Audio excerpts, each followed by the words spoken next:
सर्वमंगलमांगल्ये शिवे सर्वार्थसाधिके शरण्ये त्र्यंबके गौरी नारायणी नमस्तुते।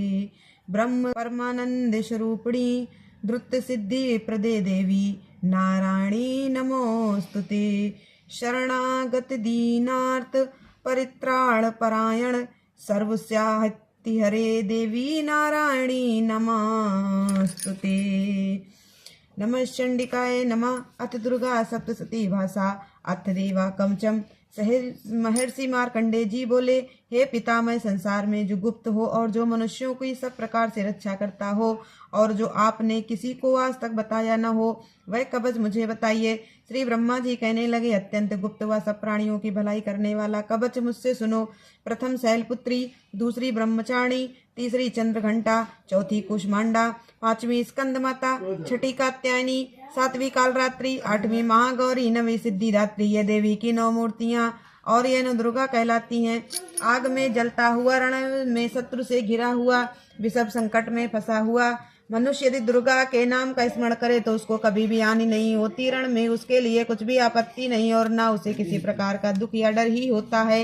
हे देवी, जिसने श्रद्धा पूर्वक तुम्हारा स्मरण किया है उसकी वृद्धि होती है और जो तुम्हारा चिंतन करते हैं उनकी तुम निसंदेह रक्षा करने वाली हो। चामुंडा प्रेत पर, वाराही भैंसे पर, रौद्री हाथी पर, वैष्णवी गरुण पर अपना आसन जमाती हैं, माहेश्वरी बैल पर, कौमारी मोर पर और हाथ में कमल लिए हो विष्णु प्रिया लक्ष्मी जी कमल के आसन पर विराजती हैं। बैल पर बैठी हुई ईश्वरी देवी ने श्वेत रूप धारण कर रखा है और सब प्रकार के आभूषणों से विभूषित ब्राह्मी देवी हंस पर बैठती हैं। और इस प्रकार ये सब देवियां सब प्रकार के योगों से युक्त और अनेक प्रकार के रत्न धारण किए हुए हैं। भक्तों की रक्षा के लिए संपूर्ण देवियां रथ में बैठी तथा क्रोध में भरी हुई दिखाई देती हैं तथा चक्र गदा शक्ति हल और मूसल खेटक और तोमर परस तथा पास भाला और त्रिशूल एवं उत्तम सारंग आदि शस्त्रों को दैत्यों के नाश के लिए और भक्तों की रक्षा करने के लिए और देवताओं के कल्याण के लिए धारण किए हैं। हे महारौद्रे, अत्यंत घोर महापराक्रम महान बल और महान उत्साह वाली देवी, तुमको मैं नमस्कार करती हूँ। हे देवी, तुम्हारा दर्शन दुर्लभ है तथा आप शत्रुओं के भय को बढ़ाने वाली हैं। हे जगदम्बिके, मेरी रक्षा करो। पूर्व दिशा में इंद्री मेरी रक्षा करें। अग्निकोण में अग्निशक्ति, दक्षिण में वाराही देवी, नैतत्य कोण में खड़क धारणी देवी मेरी रक्षा करें। वारुणी, पश्चिम दिशा में वायु कोण में मृग वाहिनी, उत्तर में कौमारी और ईशान में शूल धारणी देवी मेरी रक्षा करें। ब्राह्मणी ऊपर की ओर से मेरी रक्षा करें और वैष्णवी देवी नीचे की ओर मेरी रक्षा करें। और इसी प्रकार 100 पर बैठी चामुंडा देवी दशों दिशाओं में मेरी रक्षा करें। जया देवी आगे, विजया पीछे की ओर, अजिता बाईं ओर, अपराजिता दाहिनी ओर मेरी रक्षा करें। उद्योतनी देवी शिखा की रक्षा करें तथा उमा सिर में स्थित होकर मेरी रक्षा करें। इसी प्रकार मस्तक में मालाधारी देवी रक्षा करें और यशनी देवी मेरे भवों का संरक्षण करें। भवों के मध्य भाग में त्रिनेत्रा नतनों की यम घंटा देवी रक्षा करें। नेत्रों के मध्य में शंखनी देवी और द्वारवासिनी देवी कानों की रक्षा करें। कपोलों की कालिका देवी और कानों के मूल भाग की भगवती शकरी रक्षा करें। सुगंधा नासिका में और चर्चिका ऊपर के होंठ में, अमृतकला नीचे के होंठ की सरस्वती देवी जीभ की रक्षा करें। कौमारी देवी दांतों की और चंडिका कंठ प्रदेश की रक्षा करें। चित्रघंटा गले की घंटी की और महामाया तालु की रक्षा करें। कामाक्षी ठोड़ी की सर्वमंगला वाणी की रक्षा करें। भद्रकाली गर्दन की और धनुधर पीठ के मेरुदंड की रक्षा करें। कंठ के बाहरी भाग की नीलग्रीवा और कंठ के नली की नलकुबरी रक्षा करें। दोनों कंधों की खंडंगनी और वज्रधारणी मेरी दोनों बाहों की रक्षा करें। दंडनी दोनों हाथों की और अंबिका देवी समस्त अंगुलियों की रक्षा करें। शूलेश्वरी देवी संपूर्ण नखों की, कुलेश्वरी देवी मेरी कुछ की रक्षा करें। महादेवी दोनों स्तनों की, शोक विनाशनी मन की रक्षा करें। ललिता देवी हृदय की, शूल धारणी उदर की रक्षा करे। कामनी देवी नाभि, गुहेश्वरी गु स्थान की, पूतना और कामिका लिंग की और महिष वाहिनी गुदा की रक्षा करे। संपूर्ण इच्छाओं को पूर्ण करने वाली महाबला देवी दोनों जंघाओं की रक्षा करे। विंध्यवासिनी दोनों घुटनों की और तैसी देवी दोनों पांवों के पृष्ठभाग की, श्रीधरी पांवों की अंगुलियों की, स्थल वासिनी तलुओं की, दृष्टा करालिनी देवी नखों की, उदर व केशनी केशों की, बागेश्वरी वाणी की रक्षा करे। रोमावलियों के छिद्रों की, कौबेरी और त्वचा की बागेश्वरी देवी रक्षा करें। पार्वती देवी रक्त मज्जा वसा मांस हड्डी की रक्षा करें। कालरात्रि आंतों की रक्षा करें। मुक्तेश्वरी देवी पित्त की, पद्मावती कमलोच की, चूड़ामणि कप की रक्षा करें। ज्वालामुखी नसों के जल की रक्षा करें। विद्या देवी शरीर के सभी जोड़ों की रक्षा करें। ब्राह्मणी मेरे वीर की, छत्तेश्वरी छाया की और धर्मधारिणी मेरे अहंकार मन तथा बुद्धि की रक्षा करें। प्राण अपान समान उदान और व्यान की वज्रहस्ता देवी रक्षा करें। कल्याण शोभना मेरे प्राण की रक्षा करें। रस रूप गंध शब्द और स्पर्श इन विषयों का अनुभव करते समय योगिनी देवी मेरी रक्षा करें तथा मेरे सत्वगुण रजोगुण तमोगुण की रक्षा नारायणी देवी करें। आयु की रक्षा वाराही देवी करें। वैष्णवी धर्म तथा चक्रिणी देवी मेरी यश कीर्ति लक्ष्मी धन विद्या की रक्षा करें। इंद्राणी मेरे शरीर की रक्षा करें, और हे चंडिके आप मेरे पशुओं की रक्षा करिए।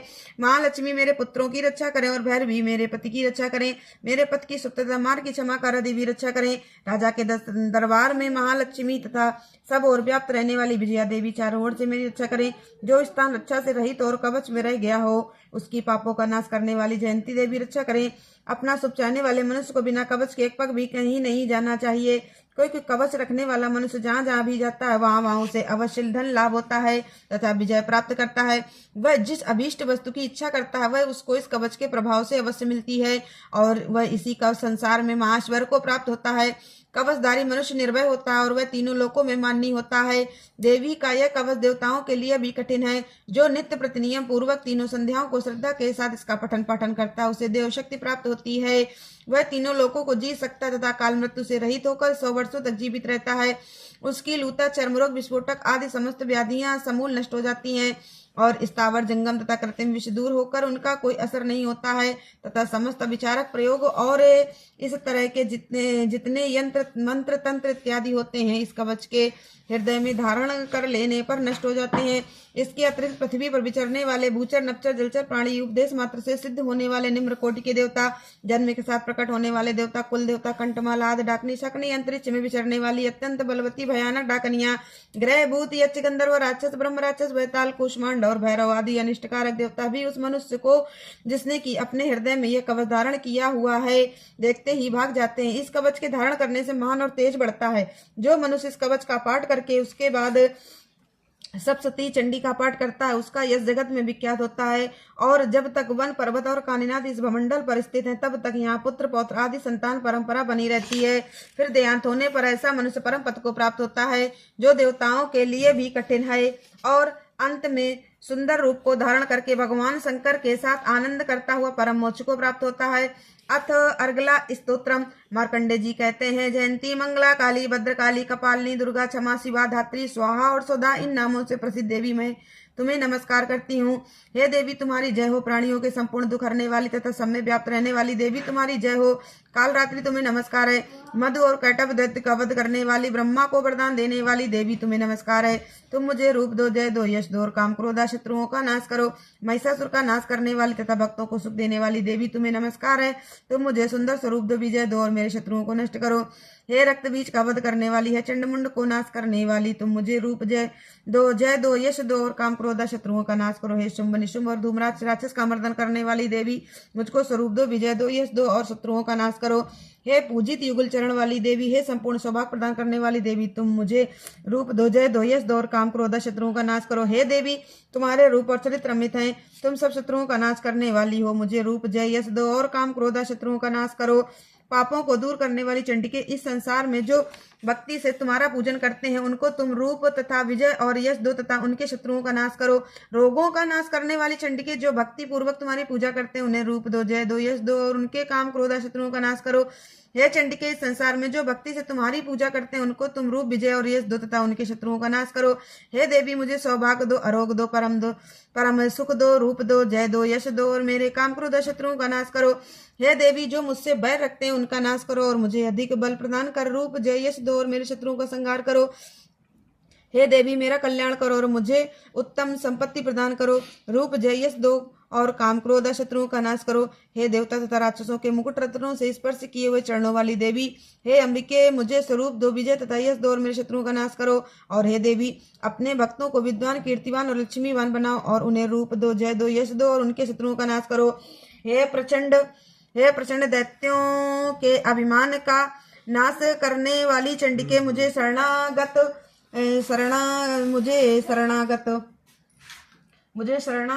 रूप दो, जय दो, यश दो और मेरे शत्रुओं का नाश करो।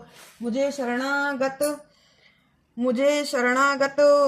शरणागत उत्तम प्रदान करो। विजेता देवता राक्षसों के मुकुट रत्नों स्पर्श हुए चरणों वाली देवी अंबिके मुझे विजय रूप दो, शत्रुओं का नाश करो। और देवी अपने भक्तों को विद्वान, कीर्तिमान, लक्ष्मण बनाओ, रूप दो, जय दो और उनके शत्रुओं का नाश करो। हे प्रचंड दैत्यों के अभिमान का नाश करने वाली चंडिके मुझे शरणागत को रूप दो, जय दो, यश दो और शत्रुओं का नाश करो। हे चार भुजाओं वाली, हे ब्रह्मा द्वारा प्रशंसित परमेश्वरी, मुझे रूप दो, जय दो, यश दो और मेरे क्रोध शत्रुओं को नष्ट करो। निरंतर भक्ति से भगवान विष्णु से सदा स्तुति की हुई हे अंबिके, मुझे रूप, यश, जय दो और मेरे शत्रुओं को नष्ट करो। हिमाचल कन्या पार्वती के भगवान शंकर से स्तुति की हुई है परमेश्वरी, मुझे रूप, जय, यश दो और मेरे शत्रुओं का नाश करो। इंद्राणी के पति इंद्र के द्वारा सद्भाव से पूजित होने वाली परमेश्वरी, मुझे तुम रूप दो, जय दो, यश दो और काम क्रोध शत्रुओं को नष्ट करो। प्रचंड भुदंड से दैत्यों के घमंड को नष्ट करने वाली, मुझे रूप दो, जय दो, यश दो और मेरे शत्रुओं का नाश करो। हे देवी, तुम अपने भक्तों को सदा असीम आनंद देती हो, मुझे रूप, जय, यश दो और मेरे काम क्रोध शत्रुओं को नष्ट करो। हे देवी, मेरी इच्छा अनुसार चलने वाले सुंदर पति मुझे प्रदान करो, जो कि संसार सागर से तारने वाले तथा उत्तम कुल में उत्पन्न हुए हो। जो मनुष्य पहले इस स्तोत्र का पाठ करता है, फिर सप्तशती रूपों का महास्त्रोत पाठ करता है, वह सप्तशती संख्या के समान श्रेष्ठ फल को प्राप्त होता है और उसके साथ ही उसे प्रचुर धन भी प्राप्त होता है। अतिकीलक स्तोत्रम। महर्षि श्री मार्कंडेय जी बोले, निर्मल ज्ञान रूपी शरीर धारण करने वाले, देवत्री रूप दिव्य तीन नेत्र वाले, जो कल्याण प्राप्ति के हेतु हैं तथा अपने मस्तक पर अर्ध चंद्र धारण करने वाले, उन भगवान शंकर को नमस्कार है। जो मनुष्य इन कीलक मंत्रों को जानता है, वही पुरुष कल्याण को प्राप्ति करता है। जो अन्य मंत्रों को जप कर केवल सप्तशती स्तोत्र का ही देवी की स्तुति करता है, उसको इससे ही देवी की सिद्धि हो जाती है। उन्हें अपने कार्य की सिद्धि के लिए दूसरे की साधना करने की आवश्यकता नहीं रहती। बिना जप के ही उनके उच्चाटन आदि सब काम सिद्ध हो जाते हैं। लोगों के मन में शंका थी कि केवल सप्तशती की उपासना से अथवा सप्तशती को छोड़कर अन्य मंत्रों की उपासना से भी समान रूप से सब कार्य सिद्ध हो जाते हैं, तब इनमें कौन सा श्रेष्ठ साधन है। लोगों की शंका को ध्यान में रखकर भगवान शंकर ने अपने पास आए हुए जिज्ञासुओं को समझाया कि यह सप्तशती नामक संपूर्ण स्तोत्र ही कल्याण को देने वाला है। इसके पश्चात भगवान शंकर ने चंडिका के सप्तशती नामक को स्तोत्र को गुप्त कर दिया। अतः मनुष्य इसको बड़े पुण्य से प्राप्त करता है। जो मनुष्य कृष्ण पक्ष की 14 अथवा अष्टमी को एकाग्रचित होकर देवी को अपना सर्व समर्पित कर देता है और फिर उसे प्रसाद रूप में ग्रहण करता है, उस पर दुर्गा प्रसन्न होती अन्यथा नहीं होती। इस प्रकार सिद्धि के प्रतिबंधक रूप कीलक के द्वारा भगवान शंकर ने इस स्तोत्र को कीलित कर रखा है।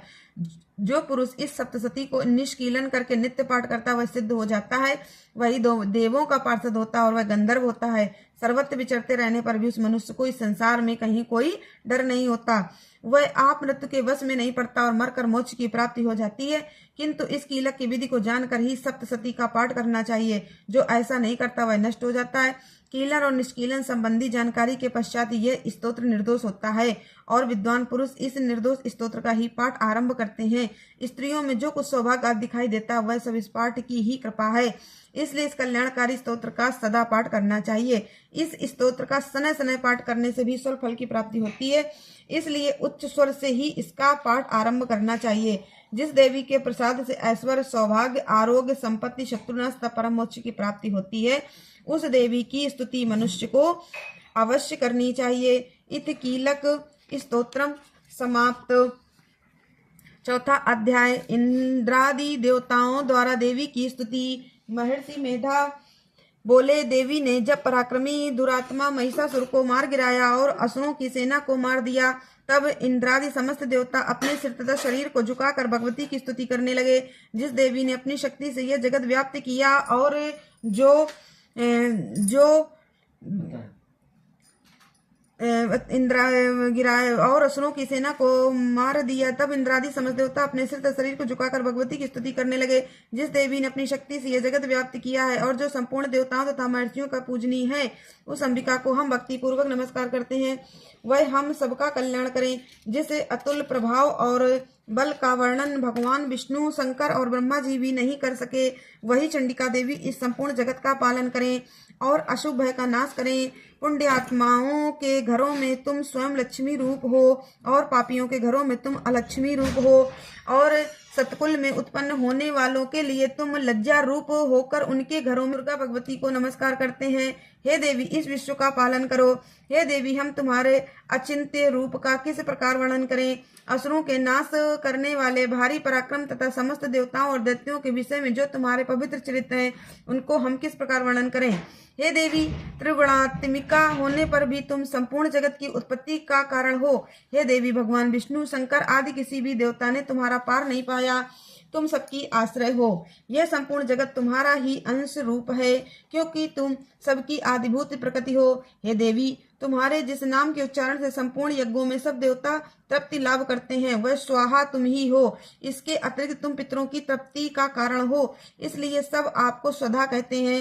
हे देवी, वह विद्या जो मोक्ष की देने वाली है, जो अचिंत्य महाज्ञान स्वरूपा है, तत्वों के सार को वश में करने वाले, संपूर्ण दोषों को दूर करने वाले, मोक्ष की इच्छा वाले मुनिजन जिसका अभ्यास करते हैं, वह तुम ही हो। तुम वाणी रूप हो और दोष रहित ऋंग तथा यजुर्वेदों की एवं उद्गीत और सुंदर पदों के पाठ वाले सामवेद की आश्रय रूप हो। तुम भगवती हो। इस विश्व की उत्पत्ति एवं पालन के लिए तुम वार्ता के रूप में प्रकट हुई हो और तुम संपूर्ण संसार की पीड़ा हरने वाली हो। हे देवी, जिससे सारे शास्त्रों को जाना जाता है, वह मेधा शक्ति तुम ही हो और दुर्गम भवसागर से पार करने वाली नौका भी तुम ही हो। लक्ष्मी रूप से विष्णु भगवान के हृदय में निवास करने वाली और भगवान महादेव द्वारा सम्मानित गौरी देवी तुम ही हो। मंद मुस्कान वाले निर्मल पूर्ण चंद्रबिंब के समान और उत्तम सुवर्ण की मनोहर कांति से कमनीय तुम्हारे मुख को देखकर भी महिषासुर क्रोध में भर गया। ये बड़े आश्चर्य की बात है। और हे देवी, तुम्हारा यही मुख जब क्रोध से भर गया तो उदय काल के चंद्रमा की भांति लाल हो गया और तनी हुई भौं के कारण विकराल रूप हो गया। उसे देखकर भी महिषासुर के शीघ्र प्राण नहीं निकल गए। यह बड़े आश्चर्य की बात है। आपके कुपित मुख के दर्शन करके भला कौन जीवित रह सकता है। हे देवी, तुम हमारे कल्याण के लिए प्रसन्न हो। आपके प्रसन्न होने से इस जगत का अभ्युदय होता है और जब आप क्रुद्ध हो जाती हैं तो कितने ही कुलों का सर्वनाश हो जाता है। यह हमने अभी अभी जाना है कि जब तुमने महिषासुर की बहुत बड़ी सेना को देखते देखते मार दिया। हे देवी, सदा अभ्युदय प्रताप देने वाली तुम जिस पर प्रसन्न हो जाती हो, वही देश में सम्मानित होते हैं। उनके धन यश की वृद्धि होती है, उनका धर्म कभी शिथिल नहीं होता है और उनके यहाँ अधिक पुत्र पुत्रियां और नौकर होते हैं। हे देवी, तुम्हारी कृपा से ही धर्मात्मा पुरुष प्रतिदिन श्रद्धा पूर्वक यज्ञ करता है और धर्मानुकूल आचरण करता है और उसके प्रभाव से स्वर्गलोक में जाता है, क्योंकि तुम तीनों लोकों में मनवांछित फल देने वाली हो। हे माँ दुर्गे, तुम स्मरण पर संपूर्ण जीवों के भय नष्ट कर देती हो और शिथिल चित्त वालों के द्वारा चिंतन करने पर उन्हें और अत्यंत मंगल देती हो। हे दारिद्र दुख नाशनी देवी, तुम्हारे सिवा दूसरा कौन है। तुम्हारा चित्त सदा दूसरों के उपकार में लगा रहता है।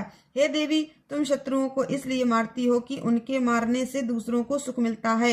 वह चाहे नरक में जाने के लिए चिरकाल तक पाप करते रहे हों, किंतु तुम्हारे साथ युद्ध करके सीधे स्वर्ग को जाएं, इसीलिए तुम उनका वध करती हो। हे देवी, क्या तुम दृष्टिपात मात्र से समस्त असुरों को भस्म नहीं कर सकती? अवश्य ही कर सकती हो, किंतु तुम्हारा शत्रुओं को शस्त्रों के द्वारा मारना इसलिए है कि शस्त्रों के द्वारा मरकर वे स्वर्ग को जावें। इस तरह से हे देवी, उन शत्रुओं के प्रति भी तुम्हारा विचार उत्तम है। हे देवी, तुम्हारे उग्र खड़क की चमक से और त्रिशूल की नोक से कांति की किरणों से असुरों की आंखें फूट नहीं गईं। उसका कारण यह था कि वे किरणों से शोभायमान तुम्हारे चंद्रमा के समान आनंद प्रदान करने वाले सुंदर मुख को देख रहे थे। हे देवी, तुम्हारा शील बुरे वृतांत को दूर करने वाला है और सबसे अधिक तुम्हारा रूप है, जो ना तो कभी चिंतन में आ सकता है और ना जिसकी दूसरों से कभी तुलना ही हो सकती है। तुम्हारा बल व पराक्रम शत्रुओं को नाश करने वाला है। इस तरह तुमने शत्रुओं पर भी दया प्रकट की है। हे देवी, तुम्हारे बल की किसके साथ बराबरी की जा सकती है तथा शत्रुओं को भय देने वाला इतना सुंदर रूप भी और किसका है। हृदय में कृपा और युद्ध में निष्ठुरता, ये दोनों बातें तीनों लोकों में केवल तुम्ही में देखने में आई हैं। हे माता, युद्ध भूमि में शत्रुओं को मारकर तुमने उन्हें स्वर्ग लोक में पहुंचाया है। इस तरह तीनों लोकों की तुमने रक्षा की है तथा उन उन्मत्त असुरों से जो हमें भय था उसको भी तुमने दूर किया है। तुमको हमारा नमस्कार। हे देवी, तुम शूल तथा खंडक से हमारी रक्षा करो तथा घंटे की ध्वनि और धनुष की टंकोर से भी हमारी रक्षा करो। हे चंडिके, आप अपने शूल को घुमाकर पूर्व पश्चिम उत्तर तथा दक्षिण दिशा में हमारी रक्षा करो।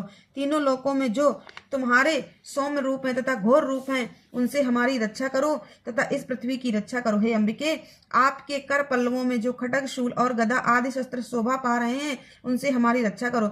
महर्षि बोले कि इस प्रकार जब सब देवताओं ने जगत माता भगवती की स्तुति की और नंदनवन के पुष्पों तथा गंध अनुलेपनों द्वारा उनका पूजन किया और फिर सबने मिलकर जब सुगंधित व दिव्य धूपों द्वारा उनको सुगंधित निवेदन की, तब देवी ने प्रसन्न होकर कहा, हे देवताओं, तुम सब मुझसे मनवांछित वर मांगो।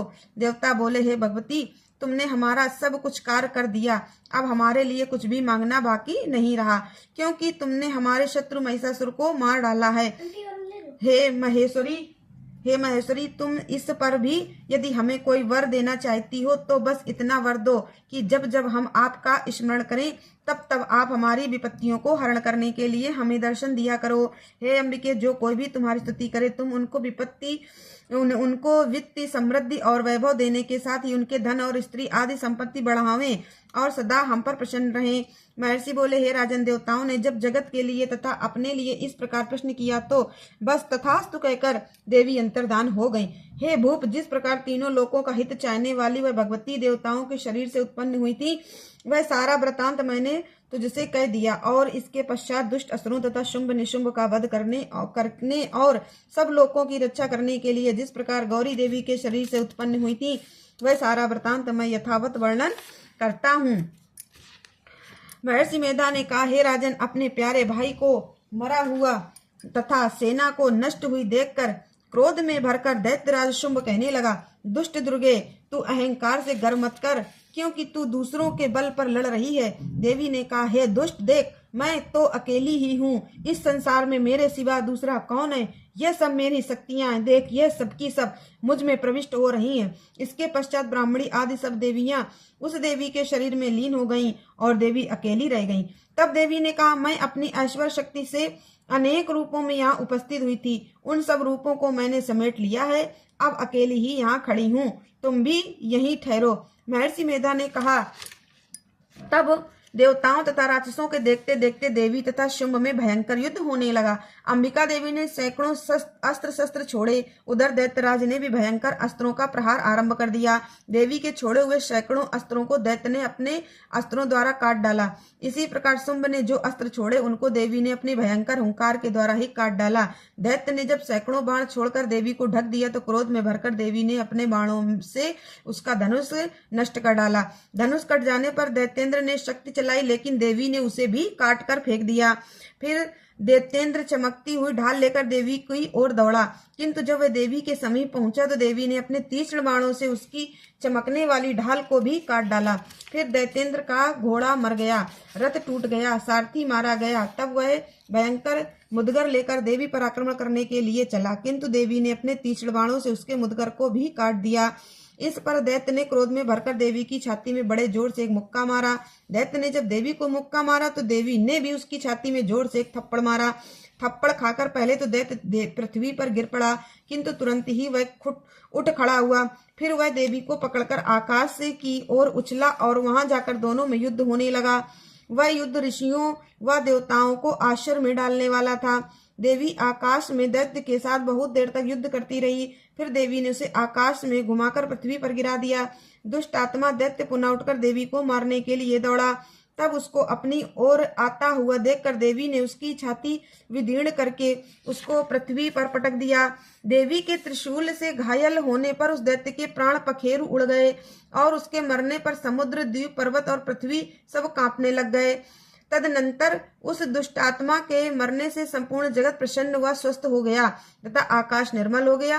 पहले जो उत्पात सूचक मेघ और उल्कापात होते थे वह सब शांत हो गए। उसके मारे जाने पर नदियां अपने ठीक मार्ग से बहने लगीं। संपूर्ण देवताओं का हृदय हर्ष से भर गया और गंधर्वनियां सुंदर गान गाने लगीं। गंधर्व बाजे बजाने लगे और अप्सराएं नाचने लगीं। पवित्र वायु बहने लगी, सूर्य की कांति स्वच्छ हो गई, यज्ञशालाओं की बुझी हुई अग्नि अपने आप प्रज्वलित हो उठी तथा चारों दिशाओं में शांति फैल गई। बोलो दुर्गे मैया की जय। बोलो कुष्मांडा मैया की जय। चौथा अध्याय समाप्त। बोलो कुष्मांडा मैया की जय।